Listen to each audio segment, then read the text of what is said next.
Some of my favorite practices are naming it, like just saying what you're doing.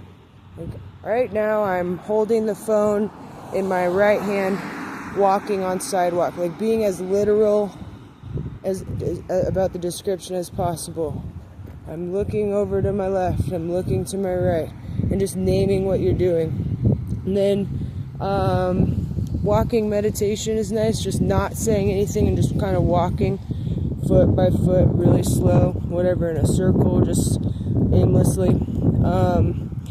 And I'm not sure how to, I've only practiced this a few times, but there's this one where you kind of like go through the different senses, and you go, I think something like name 5 things that you see, then name 4 things that you hear, name 3 things that you smell, name 2 things that you taste, and 1 thing that you feel, something to that effect. And it just kind of gets you out of the metaphorical mind, the like, but what if, that place where it's kind of that problem-making mind, like where you kind of see all the problems and possibilities.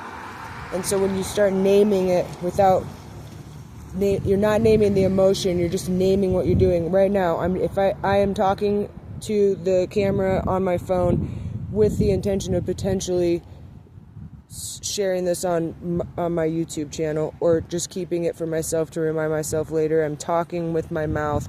Sound is coming out of my mouth. I'm holding the phone with my right hand. I'm standing in one place. The weight is in my toes. And me recognizing that now helps me to adjust my posture, right? And it's just little awarenesses and little adjustments. Instead of trying to describe the emotion, trying to describe the literal thing that you're doing. And then, yeah, those are the three, and the walking meditation one is nice because you're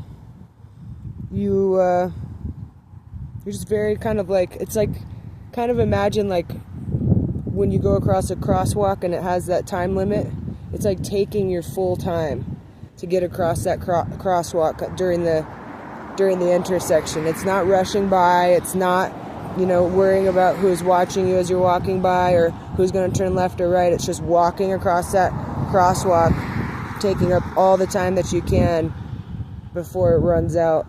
Not staying there in the middle of the street when the cars need to drive, but just continuing to move at that kind of pace. It kind of gets you in this different time zone, I guess. Really practicing not judging what it is that's happening, not kind of like making fun of it. Like try to get out of the mindset of like that, that kind of, what is that love language where we talk shit to each other and call it funny when it isn't. Like we have to kind of step out of that place to be able to kind of practice these things, because if you're constantly kind of fucking around and being like, I'm just kidding, like it's just like that kind of place is not, doesn't allow you to be authentic. It doesn't allow you to experience much of anything, because it's a very kind of defensive and closed down place. It's that kind of, it's just kind of a closed down place.